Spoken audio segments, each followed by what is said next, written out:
बिहार में नगर निकाय चुनाव 2 चरणों में संपन्न कराए जाएंगे। आपको बता दें 18 दिसंबर और 28 दिसंबर को मतदान होगा। हमारी मौजूदगी राज्य निर्वाचन आयोग में है और देखिए यहाँ पर जो अधिकारी मौजूद हैं, हमारी उनसे बात हुई है और उन्होंने साफ शब्दों में पूरी जानकारी दी है। उनका कहना है कि जो फैसला लिया गया है उसके मुताबिक पुराना जो अधिसूचना जारी हुआ था वही अधिसूचना जारी रहेगा। सिर्फ तिथि बदली है और आरक्षण को लेकर जो फैसला लिया गया है, जो टीम गठित की गई थी, आयोग का गठन किया गया था आरक्षण को लेकर, ये सभी चीजें जो हैं उन सीटों पर भी वही लागू रहेगा।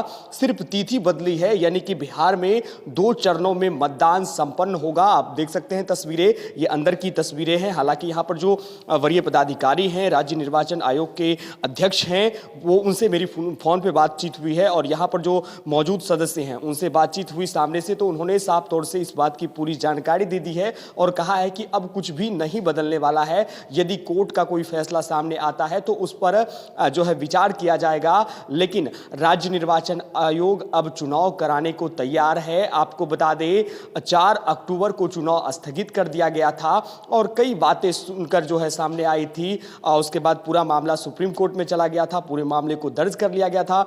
बीजेपी के कई नेताओं ने सरकार पर कई तरह के गंभीर आरोप भी लगाए थे, लेकिन अब राज्य सरकार, राज्य निर्वाचन आयोग जो है राज्य में नगर निकाय चुनाव कराने को तैयार है। 2 चरणों में ये चुनाव संपन्न होने जा रहा है। आपको बता दें अधिसूचना जारी नहीं होगी, जो सिर्फ तिथि है, तिथि में बदलाव हुआ है। 18 और 28 दिसंबर को मतदान संपन्न कराए जाएंगे और जो चुनाव चिन्ह है वो भी चुनाव चिन्ह वही रहेगा। जो आरक्षित सीट है उन सीटों पर भी जो बातें हैं वो साफ तौर से कह दी गई है कि कुछ भी नहीं बदलने वाला है, सिर्फ तिथि बदली है, चुनाव चिन्ह भी वही रहेगा। सिंबल जो आवंटित किए गए थे सभी लोगों का वो वही रहेगा और नॉमिनेशन की जो प्रक्रिया थी, नॉमिनेशन की प्रक्रिया पुनः नहीं होगी, यानी कि सभी बातें स्पष्ट हो गई है। पुराने जो अधिसूचना जारी की गई थे उन्हीं अधिसूचना के आधार पर यह चुनाव होगा। यानी कि वैसे लोग जो चुनाव राज्य निर्वाचन आयोग के सूचना का इंतजार कर रहे थे, नोटिफिकेशन का इंतजार कर रहे थे, और कल शाम जब लेटर जारी किया गया तो कई बातें सामने आई, कई तरह की चर्चाएं हो रही थी कि एक बार फिर अधिसूचना जारी की जाएगी, कई बातें कही जा रही थी, लेकिन राज्य निर्वाचन आयोग ने यह स्पष्ट कर दिया है कि राज्य में नगर निकाय का चुनाव पुराने अधिसूचना पर ही होगा। 4 अक्टूबर को जो पूरा चुनाव रद्द कर दिया गया था उसको लेकर आरक्षित सीट पर जो सभी फैसला है वो ले लिया गया है। आरक्षित जो सीट है उस पर जो प्रत्याशी खड़े हुए थे वो प्रत्याशी खड़े रहेंगे, उनका जो सिंबल है वही रहेगा और तिथि सिर्फ बदला है। यानी कि आप स्पष्ट हो जाइए, यानी आप चुनाव लड़ रहे हैं और ये इंतज़ार में है क्या नॉमिनेशन की प्रक्रिया फिर से होगी, क्या कुछ पूरा प्रोसेस रहेगा, तो आपके लिए जानना बेहद ज़रूरी है।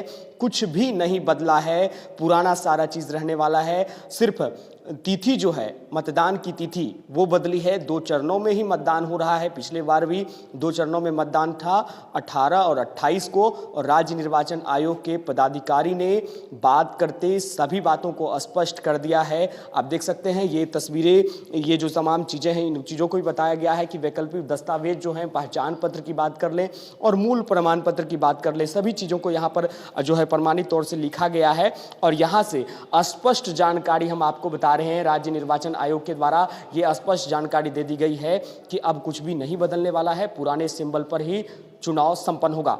बिहार से जुड़ी खबरों के लिए बने रहे द बिहार टॉप के साथ। हमारे चैनल को सब्सक्राइब कर ले। खबरों के साथ मैं था विहान सिंह राजपूत, आपका धन्यवाद।